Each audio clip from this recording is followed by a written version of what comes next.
Good morning, everybody. I'm going to be a little quiet just because my husband is still sleeping right now. He does have the next couple of days off because they are doing memorial services for the family member that passed away last week. But I just want to quickly start off the vlog and say hello. It is Monday morning. It's just after 9 a.m. right now, and as you saw, I went upstairs and went through some of my books. I got through authors with last name S. I think somewhere down the line I'm behind a letter or something like that. I don't know. I feel like I might have missed one or two here in the last couple of days because everything's been really crazy. But last night I did start the first 50 pages of A Court of Thorns and Roses by Sarah J. Maas. This is going to be my main book this week, at least starting off this week. And so far, I like Feyre a little bit more than I had anticipated. I really like how right out of the gate we see her as a very strong young woman who obviously has a lot on her shoulders, and I really enjoy the fact that she is very smart about how she does things. I feel like that going into this, I thought Feyre was going to be a very, I don't know, she was going to be like Nesta basically, and I already have seen that like Nesta's gonna be like a trip to deal with. I know she comes in later on in the series, obviously somehow she gets wrapped up in everything that's going on, but first impressions of Nesta are not good, and that's how most people who read this kind of view her. And then later on in the series she actually becomes much more likable, which I'm excited for. I like to see how she redeems herself in my eyes, because right now she's just incredibly annoying and selfish, and honestly, like, I would want to probably throttle her if I were Feyre at this point. But I like the idea of this story being where it's kind of a life for a life scenario, because we've just reached the point where a fae has come to Feyre's home and basically is saying that because Feyre killed a fae that she didn't know was a fae, she just thought was a wolf, she has to either come with this fae to the fae world Prythian, or she can go outside and be killed, basically. Like, those are the two options. And what was really sad though was the fact that her father said something to the effect of like, even if you somehow manage to escape Prythian, don't come back home. You're destined for bigger and better things. Like, stay away from home. Don't come back. Which I thought that was really sad, because like, yes, I can see why her dad would want to like have her do her own thing and do well for herself, but like, you can barely walk, you can barely take care of yourself. Like, of course she's gonna come back. I mean, she talks about how she made a promise to her mother when her mother was dying about taking care of her family, and like, if I were Feyre, I would take that incredibly seriously. So I appreciate that Feyre has that sense of loyalty to her family, and especially because like, I guess in her world, she says that promises are currency. Promises are the only thing we have because everything else was taken by the High Fae. And I'm curious to see if we get to know more about how exactly that whole thing came about with the High Fae ruling the world and everything, because I'm very interested. Like, I love stuff to do with the history of the worlds and stuff like that. But so far enjoying it more than I thought I would. But we'll kind of see how the rest of it goes, but I gotta get going because I gotta get back to doing some work, and I'll check in with you guys a little bit later today. Hey guys, so it is now about 10 to 7 in the evening. I've just finished up dinner and basically just got some little bit of stuff planned out. So today I have got everything caught up in terms of my library spreadsheet, cleaning, my practice stuff. Like, I've been on a roll today. Robert is now out. He is gone and will be until tomorrow night. He is out doing his memorial things for his family member that passed away. So yeah, the house is to myself. I have the whole evening to do whatever I want, and I'm going to be spending it doing sprints of stuff because I have last week's vlog to edit, and I want to read more of A Court of Thorns and Roses tonight. Once the video is finished editing and exporting and stuff, I'll focus on just reading for the rest of the night because I'm not going to have really much else to do.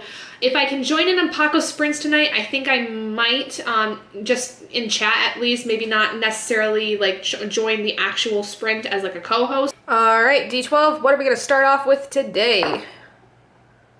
A 7. Okay, so a 7 means we're going to do about 35 minutes worth of editing, which is great. It's a good start. Should hopefully get through most of the video.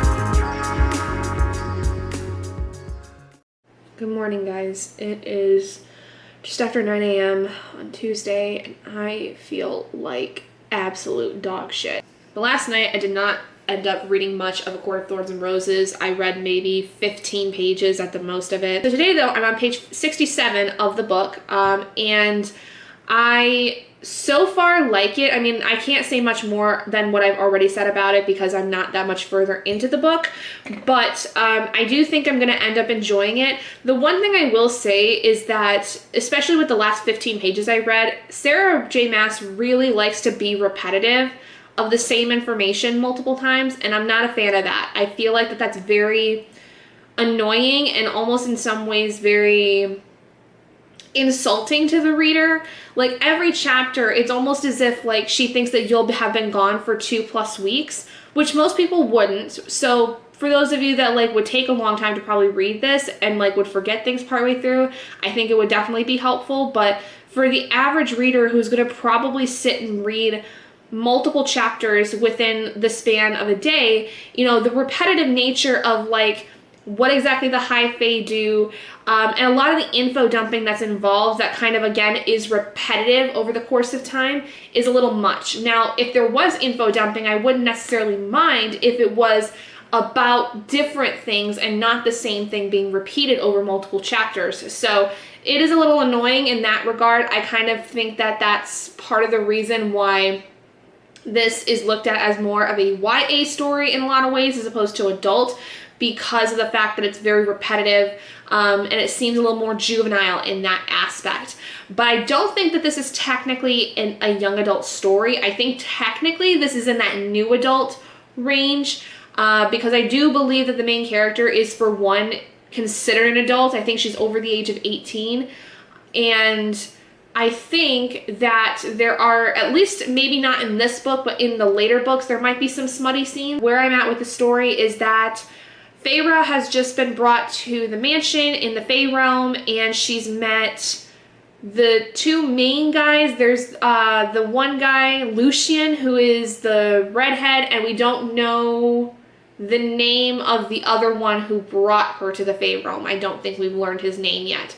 But we understand to some extent that there's something going on behind the scenes of everything, and that the death of the Fae that she brought on is not good. Like, it's caused some pretty calamitous things to happen.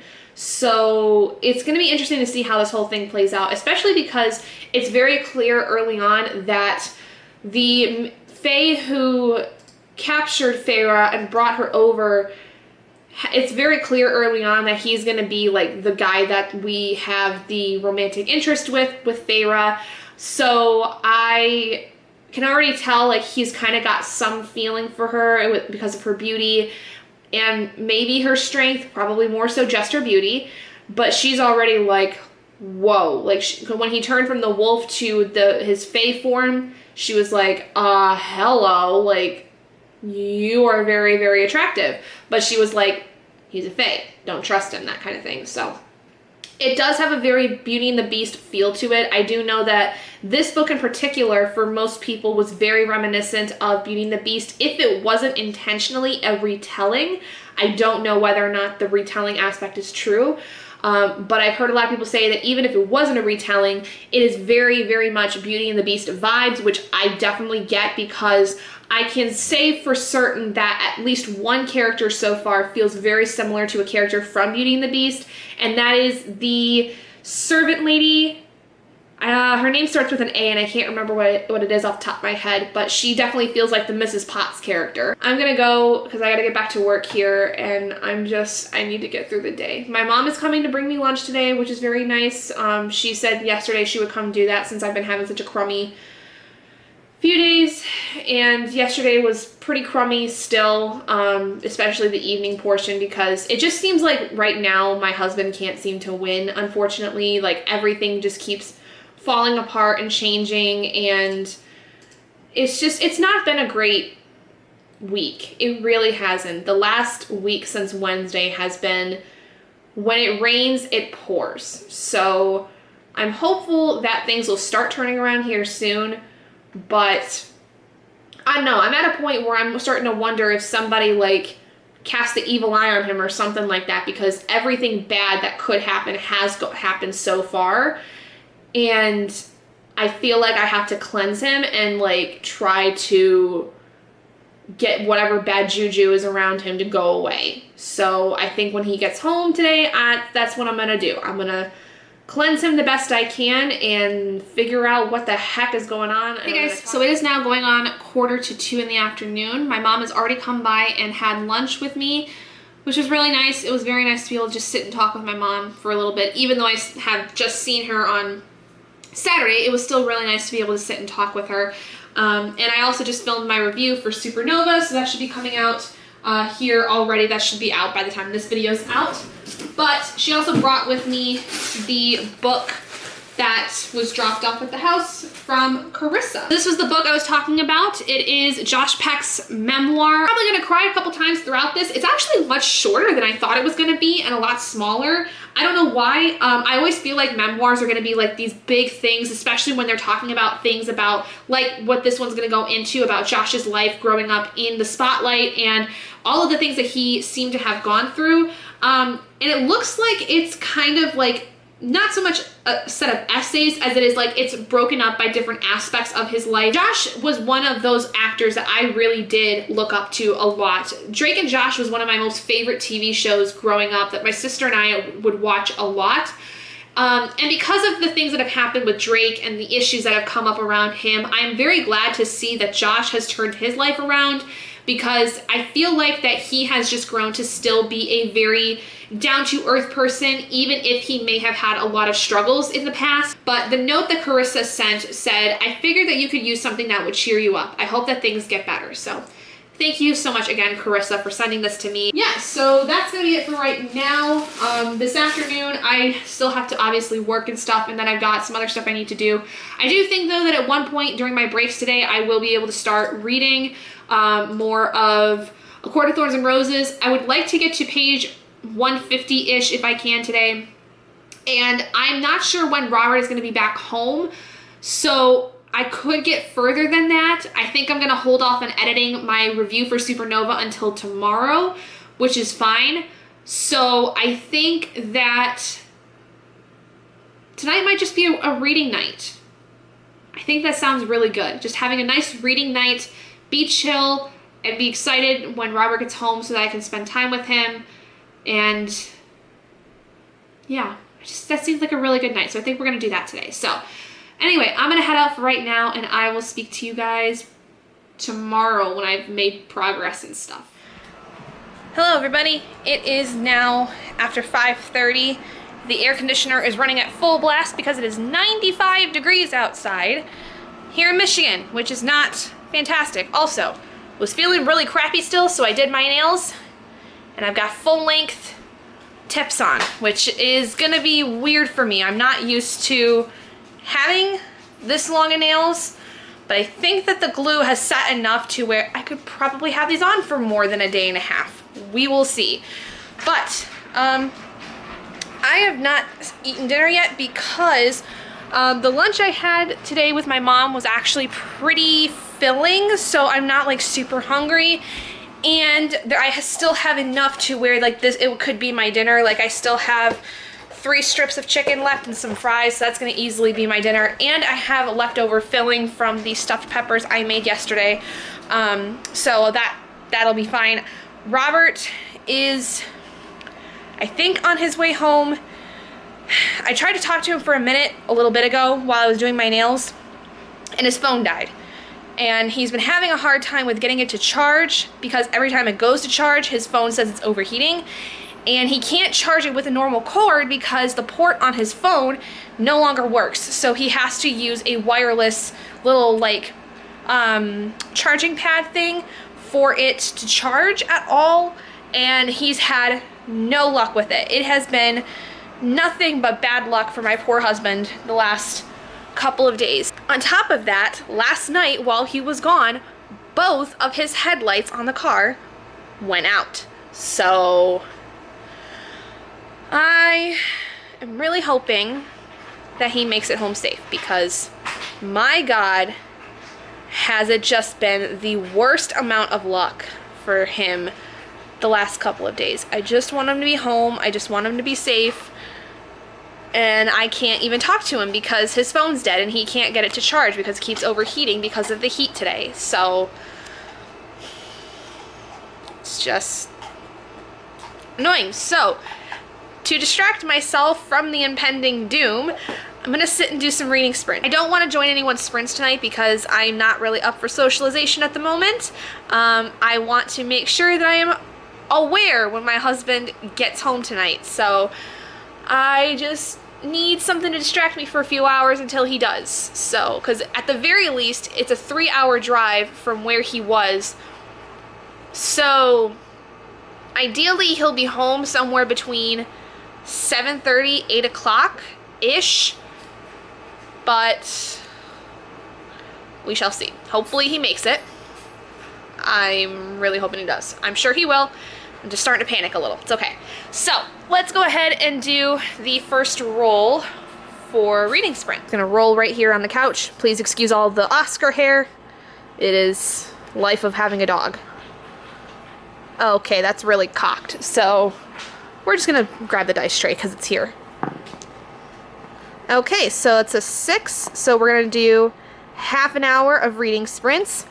Speaking of Oscar, he's grabbed an ice cube. Hello, Oscar.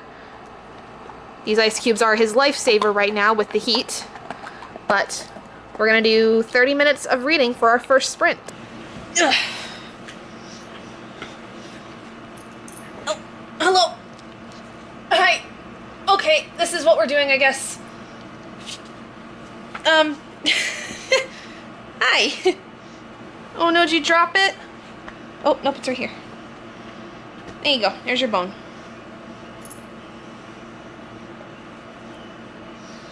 Okay. Yeah, you can lay on me all you want. Just don't step on my, chest. That's not nice. This dog, some days, I swear.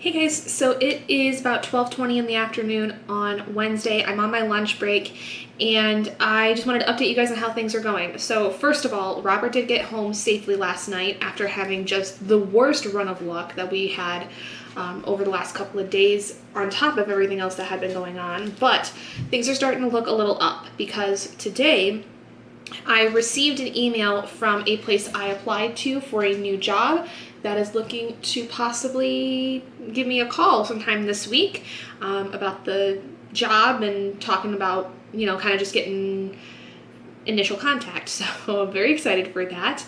Hopefully it will end up in my favor. Second of all, I am now 155 pages into A Court of Thorns and Roses, and I'm liking it enough to, like, I'm curious of what's going to happen, and especially at this point I see more of the Beauty and the Beast things being brought up. There's definitely some scenes that I can 100% guarantee were not taken from Beauty and the Beast, but were heavily inspired. Like, there's a couple of scenes that I remember very, very fondly from the movie that are, interestingly enough, changed up enough to where it would fit the story more, but they still have massive reminiscence of Beauty and the Beast, because I'm pretty sure this has been told as a Beauty and the Beast retelling. So the things, though, that I'm not enjoying right now are, again, still the repetition of information. And within that, a lot of the info dumping, it's like regurgitating the same information over and over again. I feel like it's just becoming incredibly pedantic at this point, where it's like almost as if Sarah's trying to think that either her readers are not really catching on to these things that she said multiple times, or at the very least, like I said before, that it's possible this was written as if, you know, you're taking this in spurts, and so you need like a refresher of a lot of the things involving specifically the High Fae.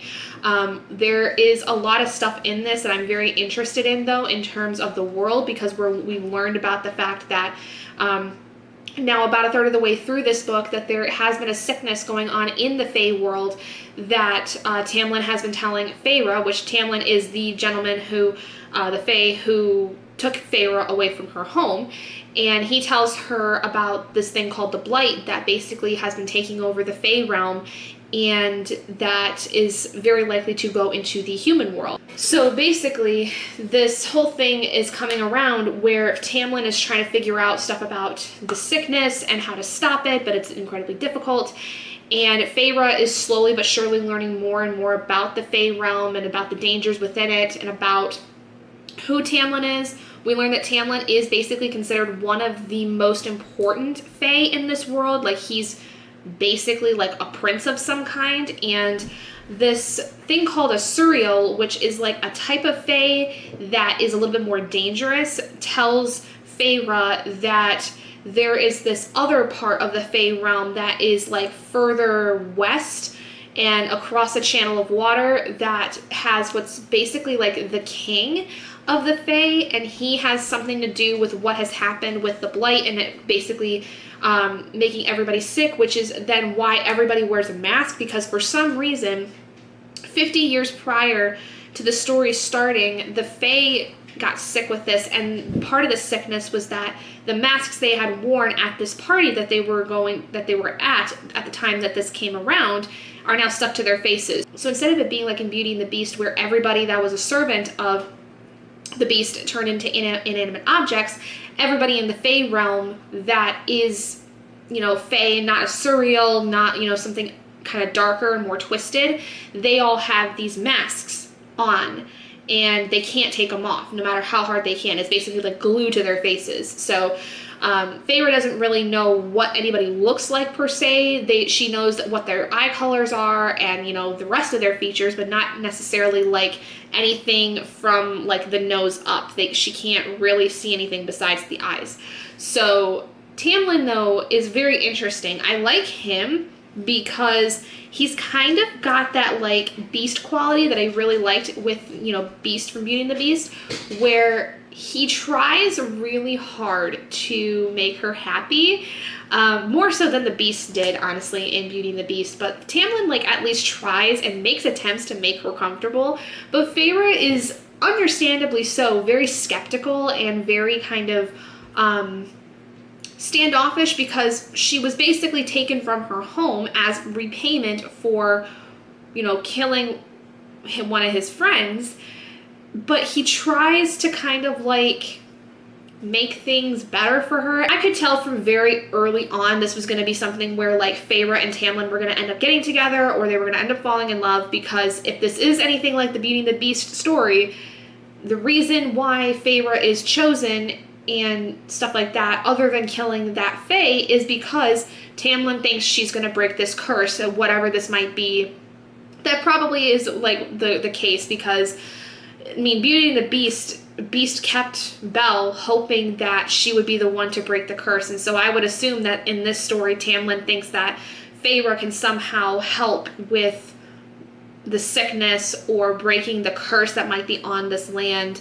I don't know, but it has those massive vibes for me. It's so weird. Like, I don't really know what to think about it, because I like some aspects, but I'm really annoyed with the writing. I feel that, like I said, the repetition is really getting to me. And I feel like, too, everything is moving so much faster than it needs to. I feel like I'm getting a little bit of whiplash here and there from some of the scenes that are going on, and I just kind of feel like it's a little mediocre. Like, the writing is not great by any means, and I feel like I don't really understand much of anything. There are some massive plot points I think have definitely come around, like the idea of Feyre and Lucien kind of having this little, like, tit for tat kind of thing, and then, you know, obviously Feyre's still trying to figure out how to escape the Fey world, and, you know, finding the Suriel and all these things, and learning about the world, and kind of trying to figure out how to maneuver with Tamlin, and maybe getting him to somehow let her go. Like, I get that there's major plot points that are within this, but it does feel like everything is moving by so quickly. Like, most of the stuff that I think has been going on in this, I would have thought would have taken more of the book as opposed to the first third of it. So it's very strange. I don't quite know how to feel about it. I mean, I don't hate the book by any means, but I'm also not like, oh my god, this is amazing, like, I'm in love with this story, you know, whatever the case may be. Like, I like it enough to continue with it and see if I want to continue with the series, but I don't know at this point whether or not, like, that's possible, because I feel like where I'm sitting now, it's not interesting enough to me to want to continue to the next books. But I'm at least trying it, and I think that once I can get further into it, I might change my mind, especially when we learn more about what is going on and what this sickness is and how Feyre is supposed to help with any of this if she can. But as of now, it is sitting kind of at that 3-star moment about a third of the way through, which is fine. That's not bad. A 3-star for me basically means that I liked it, but it wasn't my most favorite thing, and I had a lot of issues with it, but I found a lot of good things about it that I think would definitely work for some people. It just didn't seem to gel with me nearly as much. But again, like, I'm only a third of the way through it, so, you know, it's possible that that could change my mind. Maybe it's just the beginning portion of it that it doesn't gel well with me, and everything else from here gets better. Like, I don't know. I have to continue with that. But that's kind of where I am for right now. So I've got about half my lunch break left right now. Today, I have already got done almost all the things I needed to today. I have gotten bills pretty much all paid up. I'm just waiting to have Robert go get groceries today, because he offered to go do that, and he has to go do some stuff anyway with our car, so it kind of was like 2 birds with 1 stone kind of thing. So went and did the letter V for my library spreadsheet, so all of my library stuff up to now is complete. I only had to add 1 book for the letter V, and it was an ebook, so thankfully all that's taken care of. My cleaning project for the day was to go through my closet, which has all of my, like, clothes that I hang up, and sort through basically what I no longer wear, or what doesn't seem to fit me anymore, or things that I just don't really want anymore because of, for one reason or another. Didn't get rid of too much, but I did grab a handful of things that I felt like I just don't feel like fit me very well anymore, or I'm not, you know, as comfortable wearing it. I did my journaling for today. So really the only things I have to do other on the rest of my breaks are doing my studying for the day and then reading. And then tonight, I'm going to edit the Supernova review and do sprints in that regard with that. I think that though tonight before I start that, and before I even get dinner started, I'm going to take a shower, because I would normally take one during my lunch break, but Robert is currently in the bathroom, so I don't want to, you know, bother him with being in there, because he's getting around to be up for the day, because he only really got up about an hour and a half ago. So yeah, that's basically it for me for right now. I'm just kind of doing what I can. I think that today, in terms of my reading, I would like to get to page 250, so I would be about almost halfway through the book, if not over halfway through, because at about 155, I'm like 35% of the way through the book, because it's a much shorter book than I had originally thought. It's like just a little more than like 400 pages or something like that, maybe close to 500, but it is moving pretty quickly. I do feel like that I'm getting through the book really quick, and I am almost to the end of the first audiobook for the book that I have through Scribd, the graphic audio one, which I don't know if I like that as much. I feel like I would have done better with the normal audiobook instead, because the graphic audio is just kind of weird. Like, I mean, it's cool to like have a lot of the background noise and get a little bit more enveloped in the world, but I don't think I'm used to that yet. So it's very strange to me. Anyway, so that's going to be it for me for right now. I'm going to eat this Snickers bar that I grabbed because I want something sweet right now, and enjoy the rest of my lunch break. I finally got through my Watch Later playlist and started on a episode of Vox Machina again, so I'm on episode 49. And after that's done, I think I have a few videos that I added to my Watch Later playlist that are like videos from people I enjoy, so I'm gonna go ahead and watch those when this episode is done.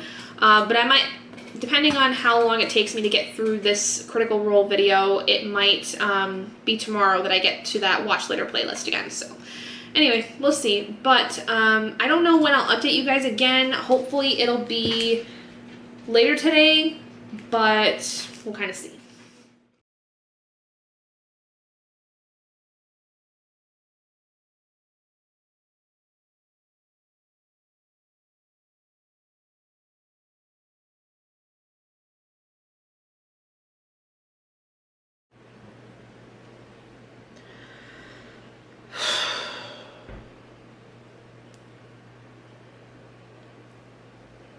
I'm so done with living in this fucking country. Today it was announced that the United States Supreme Court overturned Roe v. Wade, which, if you are not a part of the United States and you do not know what Roe v. Wade is, it basically was a court case that what happened 50 years ago, approximately 50 to 60 years ago, that essentially not only allowed women in the US to basically have the right to have an abortion, but also various other things that are being ignored, quite honestly, right now in terms of the purpose of Roe v. Wade. First of which being the right to privacy, the right for a woman to go to a doctor and have a private interaction about things involving birth control, which namely one of them being abortions. Roe v. Wade basically, in one of the largest ways, protected women from having people basically tell them what they can do with their bodies. It was very much something that provided bodily autonomy for women.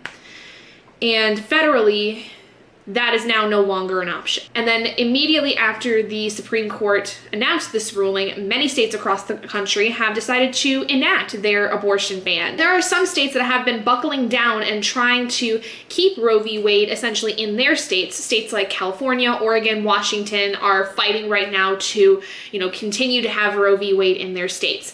Michigan is a state where it's very much a split problem, where we have our Governor Gretchen Whitmer, who wants to keep Roe v. Wade active in the state, but there is a large amount of our government that is Republican based and they want to outright ban it. So there are a lot of issues surrounding around it. They basically put out a lawsuit in April that it was supposed to try to stop an injunction of the ban. Basically, to my understanding, would cause the ban to go into effect, but this injunction was supposed to stop it, and then that got appealed. So basically that meant that the injunction was reversed in some capacity, and basically the ban was going to not necessarily go into effect, but it was going to be much more likely. And so Governor Whitmer in April filed a lawsuit in order to try to keep Roe v. Wade here in the state. But it is going to be an uphill battle because in the state of Michigan, we have a lot of agricultural people, we have a lot of Christian groups that have infiltrated the political system that we have in the state. So that means that we are going to be fighting for our fucking lives when it comes to keeping Roe v. Wade in this state. So I would not be surprised if nothing ends up working and it ends up becoming banned in the state, which I understand is a very pessimistic outlook, but given all the other shit that's happened this month, I would not be fucking surprised. I am just beyond livid with the fact that this has come to pass. We all kind of knew it was going to happen when things were starting to be brought up in May about the ability of Roe v. Wade getting completely overturned, but I still had a little bit of hope that I think was probably not warranted because of the way that things are in this fucking world. Because ever since Trump basically came into office back in 2016, he has fucked everything up in this country. It already was fucked up beforehand, do not get me wrong, but he expedited so many things to happen that are now happening still to this day that Joe Biden has not changed. I am not saying whether I'm Democrat or Republican. I don't fucking like either one of them. Neither of them are doing any good for this fucking country because Republicans are fucking everything up and the Democrats don't give a goddamn shit enough about things to get shit done. They don't give a shit. None of them do. None of the politicians that we have in office right now are actually doing anything actively to get things to change. And it really fucking sucks because as somebody who is a voter, who puts my vote in people that I think are gonna actually do some good, nothing still changes. The government tells us to go out and vote and vote and vote and vote and vote all these times to get people we want in office. They're gonna make things the way that we want them, but does it fucking do anything? No, it doesn't, because we still have old white men and old white Christian women that are in office who are making everything about them and their religious beliefs. I don't give a shit if you're Christian. I don't give a shit if you're Wiccan. I don't give a shit if you're fucking atheist. The fact of the matter is that religion should never have been involved in politics, and yet it is, because this country was founded up by people who were white people looking for a way to celebrate their religion away from the fucking British rule, and that is what we based our country on.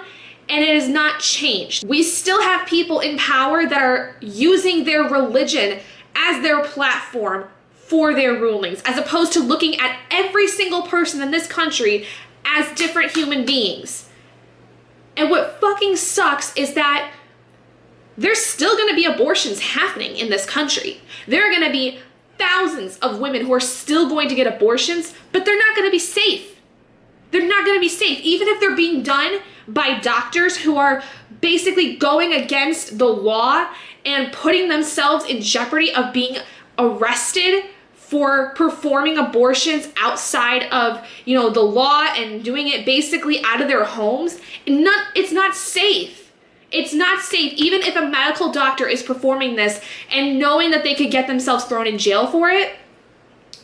It's not safe. In a non-medical environment, it is not safe for women to have backdoor abortions, but it's gonna fucking happen because when we have no other option, what do? What did women do before Roe v. Wade happened? They went to back alley areas where they could get an abortion for either free or cheap or whatever the hell to keep them from having a child that they were not ready for, or that was a product of rape or incest, or because simply they didn't feel like that they were able to carry that child for whatever reason, medically wise, whether they were sick or the baby was sick or whatever.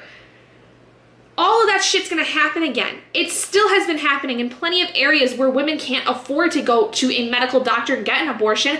It's just gonna happen even more, regardless of whether or not it's a law that says it's possible. It just boils my blood because we're gonna see such an uptick, I think, in women's deaths that have these back alley abortions, because where else the fuck are they gonna go?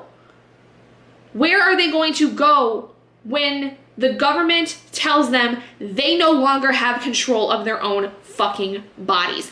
I just read a Facebook post from a friend of mine I went to high school with who said in order to keep this from happening to her, where she would have to go get an abortion in a time where she would not be able to have one, she went and got her tubes tied. This woman is 27 at the oldest, doesn't want children, wants to live a child-free life.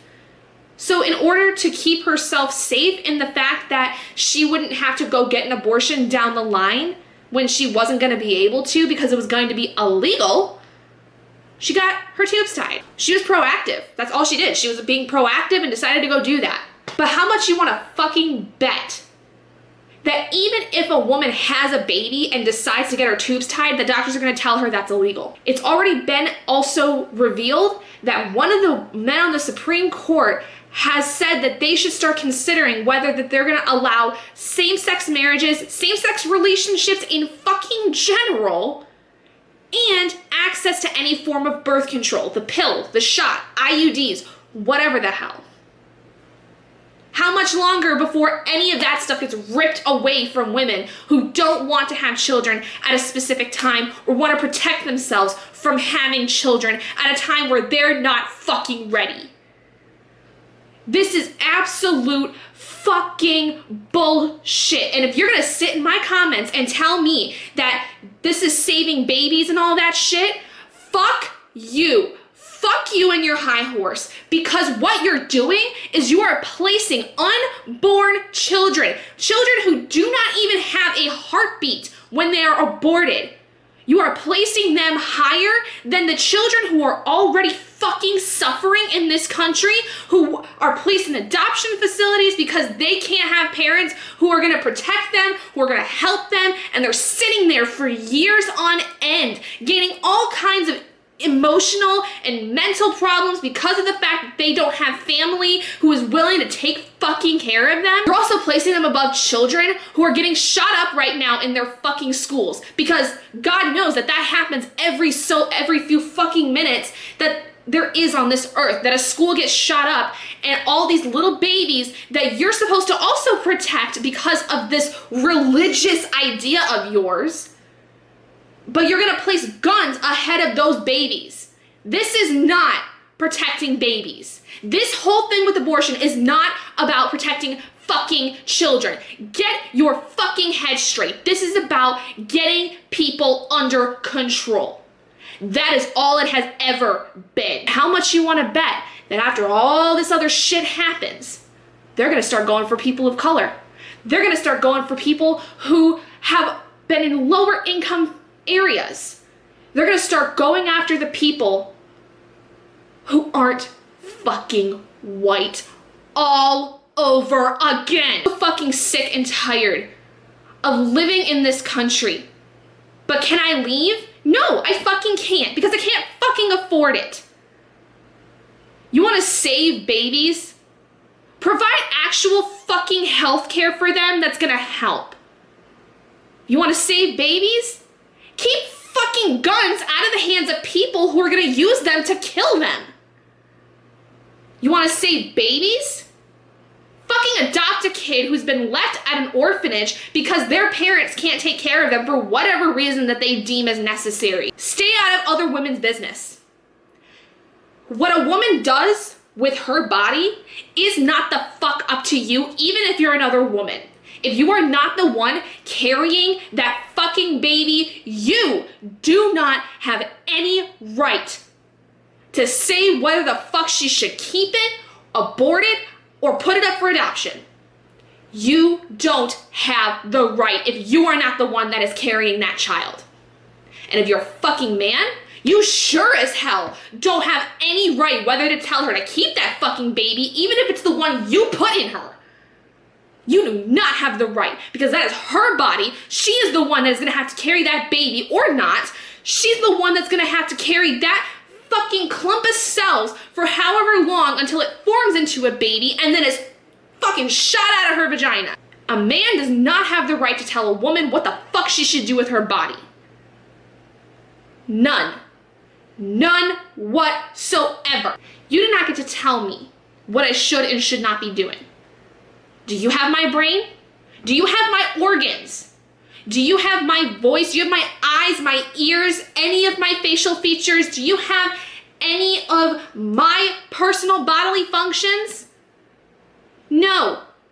So you don't fucking get to tell me what I get to do and not do with my own fucking body. I'm gonna step off my soapbox now, because I've sat here for now going on 20 minutes, ranting and raving, and I'm gonna keep this in my vlog. I don't give a shit who comes at me in my fucking comments. You come in my comments and you start telling me what I should and shouldn't be doing and how, you know, your religion does this and this and this and how I should appeal to it. No, you're blocked immediately. I don't give two shits who the fuck you are. You come in my comments and you say that shit to people, commenting on other people's comments about how they should and shouldn't be doing things. You're done. You're blocked. Fuck you. You're done. My camera died there right as I was finishing that up, but I'm gonna leave links in the description for you guys for a few different things. First of which being Planned Parenthood, because obviously they have a huge stake in what's going on, and they are the group that is trying to advocate for these things, women's rights. I've had their stuff down in the description for a while, but I'm going to try to add in any fundraisers that they might be holding, things like that. I'm also going to leave links to some other groups that are based around women of color as well, because they are also going to be doing a lot of the groundwork in terms of helping provide resources for women, because unfortunately Planned Parenthood only goes so far, and there's some things that can be done for specifically low-income women and women of color in particular, because God knows there's a whole other issue when it comes to the medical system and women of color, and that's a whole other issue I don't want to get into right yet, because it's not necessarily something I am 100% familiar with. I just know that there is a lot of shit that's gone down in terms of women of color in the medical system. Also, check in with your state representatives. What are they doing? Are you in a state where abortion is being protected? Great. Try to help out those that are in states that are not protected right now. Are you in a state that's not protected? See if there is any way you can get in contact with people who are in places that are protected and try to communicate with them about what you can do, how they can help, things of that nature. If you need help, you know, there's going to be resources linked below for that. Also, I would say for general people, delete your period tracking apps. I did when all this shit started happening back in May, because unfortunately the government can pull information from people's apps and phones about, you know, whether or not they might be pregnant. So delete those apps best you can. Go back to a paper form of tracking your periods like I am. This was something I did way back in the day when I first started my period, before things like these period tracking apps had happened, because I am old enough for that to have happened, and it's going to be easier, okay? Do everything you can to not post on social media about whether you're on your period or you're not. Try not to do anything on social media that indicates whether or not you might be pregnant. And unfortunately, a lot of apps are doing targeted ads. They do a lot of targeted ads like Facebook, Instagram, Twitter, even TikTok at this point. Be careful of what you search. If you have to look up things, try to find somebody that you trust that can look these things up for you, preferably somebody who might be a male. We are not safe. We've known this for a long time. The government's been able to get into, you know, anything that we search. They can see, you know, whatever it is that we do. Try to be as safe as you can. Go to peaceful protests, go to marches, all these things. Like I physically cannot half of the time, because my husband is the one that has our only car. So I can't go to places like I would like to go to these marches and things, but set up your own, maybe. Set up your own peaceful protest or peaceful march about these things. Get the word out. Let people know that we as women are not going to stand by and let this run us down. We are going to fight like hell. And if anybody in these comments, like I said, comes and starts trying to preach their fucking religion down our throats and say that, you know, people should be doing this or should be doing that because of their religious beliefs, I got them. Don't even worry. I see every comment that comes through my videos. I will handle it. I will block them. I will do whatever I can to keep them from harassing me and everybody who comments on my video who feels as strongly about this as I do. I have a feeling that with keeping this in my vlog, I'm up for a lot of shit, which is to be expected. It's not like I don't expect this to happen, because it's a hot topic right now. I'm just so sick of feeling like I live in a world where I, as a woman, cannot win. Ever.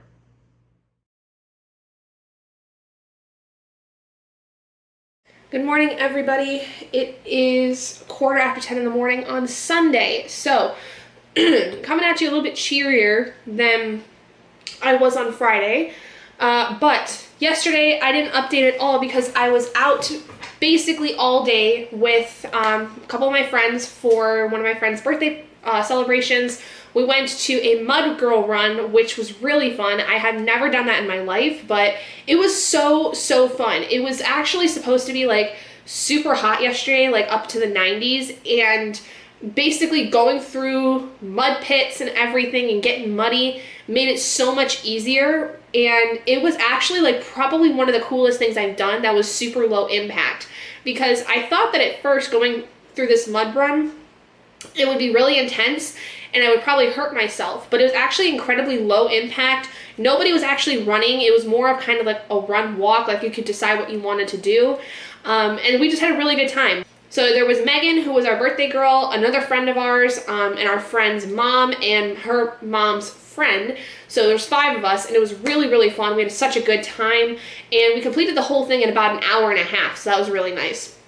And then we had lunch, and then we all basically came back to the house for a hot second. We did some shopping. I do have a little book haul for you guys because we did go to the bookstore for part of Megan's birthday.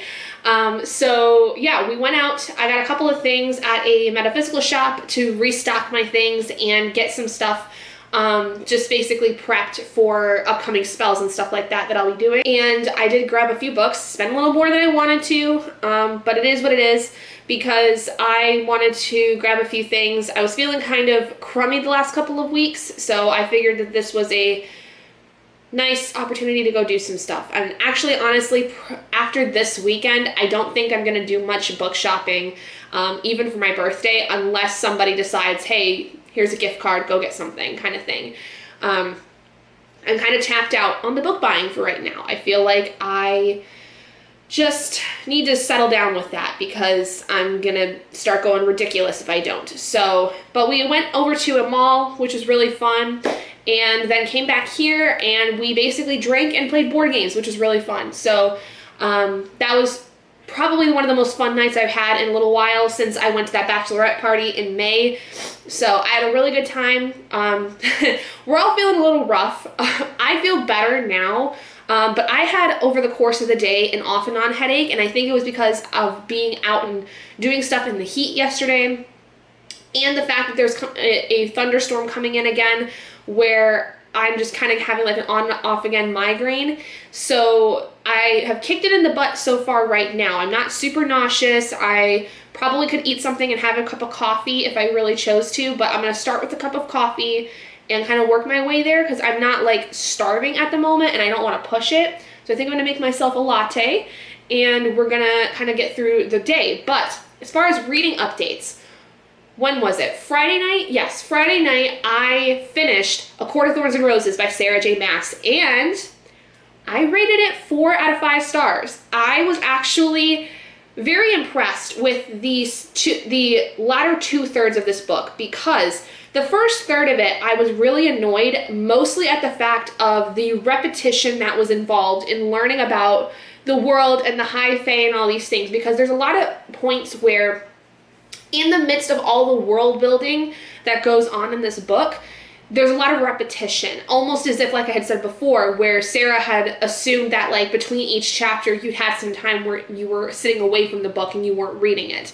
By the time you got through the first third of that pretty much stopped, and the whole story took on a whole life of its own, because I had always been told that this was kind of a Beauty and the Beast retelling that did take on a life of its own, and I can definitely see that. There are a lot of things that I think really resonate with Beauty and the Beast, especially within the first half of the book, and then the second half is a whole other kind of story that I really appreciated, because there was this whole thing with Feyre about her illiteracy that I did not expect to come up as prominently as it did partway through this book, and the pure fact that there was kind of this trial set up for her that I thought was going to span the course of several books, but actually all took place in one singular book, was very interesting. I just really liked the way that I think that this was played out, and it was unexpected. It was an unexpected enjoyment because I thought that at the very least this book would be okay, and I would be maybe interested in reading the rest of the series. But by the time I got to the end of this, I was very impressed with how the whole thing wrapped up, that I'm curious what else is there to talk about with this. But I mean, obviously, looking at things in terms of Rhysand and Feyre, that's going to be interesting to see how that whole thing develops, and I think that that's going to be at least what the second book is going to go into. That's pure theory, pure conjecture on my part, because I don't know the synopsis of the second book. I didn't even really know the synopsis of the first book before going into it. I went in completely blind. So I'm very interested when I can get to A Court of Mist and Fury what it is like, because my sister and various other friends who have read this series, they say that book 2 is even better than how book 1 was, and as you continue, they get better and better and better. So I am very excited to see how that happens, but I'm going to have to put this series down for a little bit because I have a few other books I need to get to, the first of which being my Wheel of D20 book for June, because if I don't get this book done before the end of the month, I'm going to have to do 2 spins in July, and I don't want to do that. So basically, my Wheel of D20 book for this month is Percy Jackson and the Olympians, The Lightning Thief by Rick Riordan. I have never read this series. I was not a kid who read this series at all. And I was very much looking forward to this because I did buy the entire series, and so I was looking forward to wanting to read this when I had the opportunity, and I did get that opportunity with the Wheel of D20. I don't even remember. I think it might have been, it was a book that was supposed to be within my highest rated on Goodreads. Yeah, so this was to complete the prompt for highest rated on the Wheel of D20. So I did get through the first chapter of this, and I already really, really like it. I was not surprised in the sense of how things very quickly picked up in terms of the fact that we already see some of the magical happenings going on in the first chapter, because if I'm not mistaken, most of Rick Riordan's books in this kind of realm, and even the books that are written by other authors under his imprint, are very similar.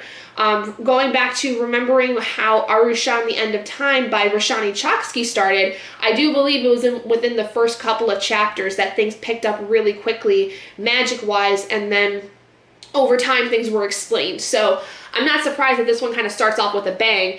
And I'm trying to remember the movie here and there, but I'm also at the same time like not, because I remember some scenes from the movie that was released a long time ago with Logan Lerman as Percy. And there's some things that I think are going to be very, very clear in my mind because they were very prominent scenes. But for the most part, it's been a long time since I've seen that movie, so I don't know if there's going to be everything stuck in there. But I will say I am trying to imagine this series through the eyes of the newly casted TV series cast that there is going to be with the little kid from the Adam Project that is going to be playing Percy. So I'm very excited to see how this whole thing goes, because it's going to be, I think, a wild ride. Knowing kind of the ultimate end of how this one ends with who exactly stole the lightning bolt, I'm just curious to see how the whole story plays out in book form, whether or not it's paced well, especially for a middle grade, because this book is like 375 pages. So I'm curious to see how the whole story paces out, and then being able to then in the future continue with the series. But let's take a look into next week. So next week is going to be a fairly normal week. I don't have too much going on. The week following, though, is the 4th of July here in the States. So after this week, I will have the following Monday off, and then my birthday will be the following Friday. So I'm very excited. I have less than 2 weeks until my birthday, which is super exciting. I am so excited, mostly because of the fact I'm getting my tattoos on Friday, which I'm very excited for. But We also are coming up to the end of Battle of the Bookish, so we are getting through the last, few days. There will be a live show going on this coming week, so by the time this video goes out, I will have information in the description for Battle of the Bookish people about the live show. It's going to be from 8 p.m. Eastern Standard Time to 11 p.m. Eastern Standard Time. There's going to be trivia. You're going to earn points for your teams, basically to wrap out the last of the readathon for most people. So then we'll see kind of where things go. But for Battle of the Bookish peeps, if you're watching this video, make sure to get your books in to our Discord for your points. Don't forget to get those in, because we will be getting the last minute points in at the very end of the readathon, and it will determine how the winner gets picked, because it is neck and fucking neck at this point. Like, the teams are so close in points that it's kind of ridiculous. I don't think that we have ever, in Battle of the Bookish history, have had all three teams be this close in points. And I'm very excited to see who does ultimately come out on top, because it could literally be any team, and that is so exciting. Like I said, I feel like this is the closest we've ever had, because typically we've had one team who has done really well the entire time and they end up winning, but we have no idea how this is gonna pan out, so we'll see. But otherwise, my goal for today is, because I'm going to basically be home the whole day, I think I could get through the entirety of Percy Jackson, and going into next week, starting the Brandon Sanderson books I need to read before the live show, which I don't even think I'm going to be able to make, but I would like to get them done beforehand. So the first one being The Alloy of Law by Brandon Sanderson. That is probably going to be one of the first things I get through, and then hopefully start getting through book 2 as well, which is Shadows of Self. So those are the two most important book things I would like to read over the course of next week. And I think, if I'm not mistaken, there may even be a novella I have to read in between those, but let me check. I actually, now looking at my list, do have to read a novella between books 1 and 2. So 3. There's going to be 3 things hopefully to read next week, which I will be very happy with if I can get through all of them, because I will have the audiobooks to accompany me. So that's going to make things a lot easier. So I think it's going to be a very interesting week, because it's going to be a fairly normal week. I don't have many, big plans other than the live show for Battle of the Bookish going on. So I think we're going to see how things go. So I went to a few different places. The mall that we went to had a very, very cool bookstore that I'll talk about here in a minute. But first, I went to a metaphysical shop near where I live. Because Megan wanted to go there to go get a couple of things, and our friend did as well, because we have a friend that is also a practicing witch. And so we went to the metaphysical shop, and I found this book that's called Ancient Egyptian Magic by Eleanor Harris. If you don't know, one of the guides I have is Bastet, who is an Egyptian goddess, and I have been looking for books that pertain to ancient Egyptian magic, culture, things to learn from. And unfortunately, unlike things like Norse mythology and Celtic and native practices, there's not a lot of information out there for ancient Egyptian practices, because unfortunately, there isn't a lot that we can gain. The most we really seem to know historically and archaeologically is the deities, and how there were so many of them, what exactly they were looked at for. Bastet being one where she initially was all about protection, and basically kind of acting as a guardian, because she's the daughter of Ra and was a protector of him on his sunboat.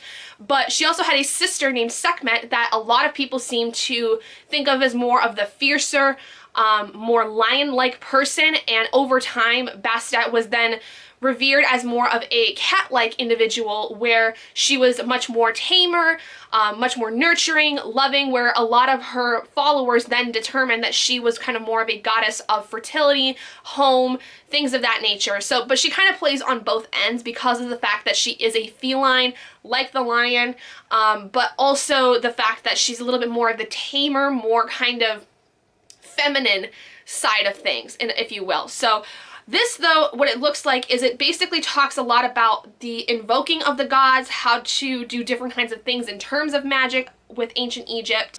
But I'm very interested to see how this goes. It's a fairly small book, so I hope that I can learn some things from it, but It even has information about the gods and the goddesses and some of the things that you can do in honor of them, different spells that they might, you know, use, numerology involved in Egyptology. So working with Bastet, I have been wanting to find more information about ancient Egyptian mythology and the practices that were done, so hopefully this will help me get through some of that, because typical witchcraft and more Norse mythology based things are easier for me to find, because there's a lot of information that has been dug up about specifically like the runes and the practices of divination and things of that nature.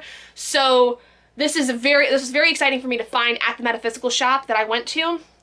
So I'm very happy to finally have something I can start working with. Now the books that I got at the bookstore. So we went to Barnes & Noble. Another big bag.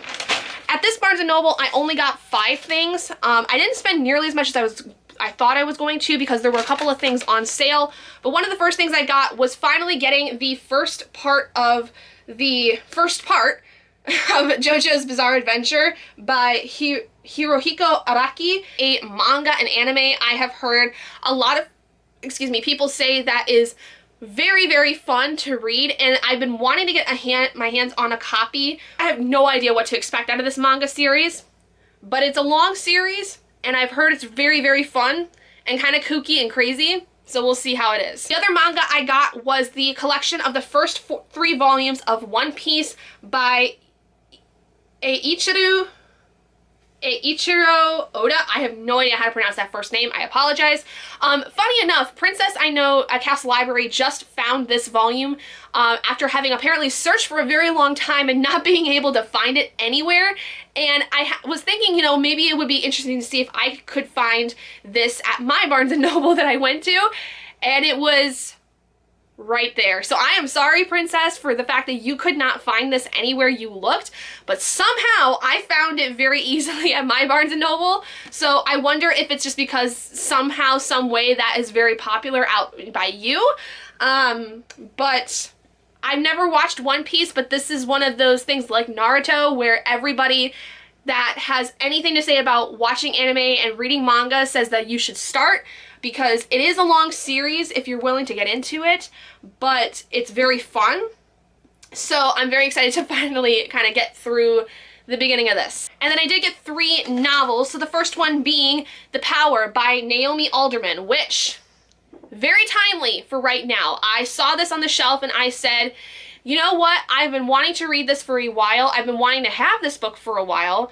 And I think this is the perfect time for me to get this because of how things have been going in the US right now with the fight for the right to abortions and the right to women's bodies. So I think this is going to be incredibly interesting for me to read, and it's probably going to make me very, very angry, but I think is a wonderful feminist read for those of you that are looking for something to kind of get your fire fueled, to get you to start acting, because I think that this is going to be making a resurgence here very soon, along with books like The Handmaid's Tale by Margaret Atwood. So if you're looking for a feminist story, I've heard nothing but great things about this and would highly recommend you grab it as well. I just think this is going to end up being something very, very much needed right now. Next I got Elektra by Jennifer Saint. This is Jennifer Saint's second book following Ariadne. I do not believe this is a direct sequel, but it is another Greek retelling of a woman that was in Greek times. And the final book I saw was actually the first book I even saw going into the store, and I said, "You're coming home with me," and my friends laughed at me so hard because they're like, you didn't even get 2 steps into the bookstore and you already have something in your hands. It's an Ellen Hilderbrand book, and it is the Hotel Nantucket, which, if y'all don't know, Ellen Hilderbrand is one of my more favorite chick lit based authors. Everything she writes is either on Martha's Vineyard or Nantucket or in both places, and I really like her writing a lot. There have been a couple of misses, I will not lie, but I really enjoy what she puts out. I like her writing style. So the last 2 things I got were from a fairly new store. They opened up in January at this mall, and it is a store that is entirely based around authors of color, specifically Black people. When my friends and I saw this as we were walking by the store and realized it was a bookstore completely filled with stories from Black voices, I was so excited because in a mall in the area that we went to, and especially in a place that I live, this is not something we see very often. This is something you would probably see in an area like Detroit, more specifically. Not in Lansing in particular, and definitely not anywhere near where I grew up. You would not see this kind of a thing. It's a store called Socialite, and I will leave information for it down in the description for you guys if you would like to be able to go check it out if you live in the area, or if you come to this area at all and are looking for Black-owned businesses, because my God, this was just absolutely amazing. I was so impressed with the fact that this was actually in this store, and they've been around for now 6 months about.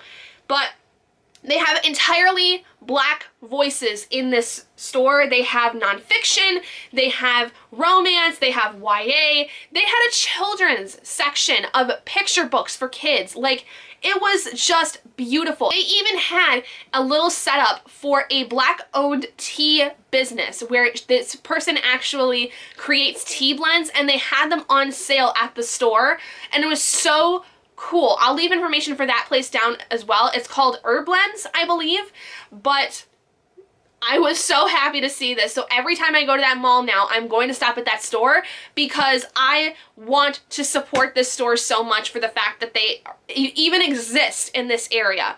But I did get 2 books from there, as well as a tea blend, but it's downstairs and I don't really want to grab it right now. But I ended up grabbing a Beverly Jenkins romance because I have heard Beverly Jenkins, even though she writes a lot of historical romance, which I'm not usually a fan of, is a very good author. So I ended up getting Rebel from the Women Who Dare series. This is the first book in that series, and from what I understand, it is a Civil War historical romance, or post-Civil War at the very least. So very excited to have this one because I have heard she is a very, very popular romance author. And then I also ended up getting The Sound of Stars by Alicia Dow. I have seen a lot of people talk about this and really enjoy it because this is a lot to do with music, and I believe it does have some science fiction aspects involved in it. So I couldn't pass these up. I really wanted to support this store, and it was so hard, honestly, for me to pick what to get because I genuinely wanted to get everything in that store just to support them. And it was so funny because my friend that went with Megan and I, she also said the same thing. She couldn't get anything because she did spend quite a bit of money already in the day, but she made a list of all the books that she wanted to get that were by these Black authors so that she could find them eventually later and even, you know, go to purchase them at the store if she could. So very happy that I made these purchases. But those are all the books I ended up getting. The 2 manga, the 3 more novel-based books from Barnes & Noble, the 2 from Socialite, and the Ancient Egyptian magic book. So very happy with what I did purchase today. And then, like I said, I did go ahead and purchase some stuff for my practice. I needed to basically restock on some herbs, and I got a few other things to help me with doing some spell work coming up here soon. But I will leave all the information for Socialite, herb blends, and the other stuff down in the description for you guys. But that is where I'm going to end this week's vlog. Thank you guys so much for joining me today. If you guys did enjoy this, please do give it a big thumbs up. And if you haven't already and you'd like to be and would like to see more content like this, go ahead and hit that button down below and subscribe to become an owlet in our flock. And I will see all of you guys in my next video. Bye, guys.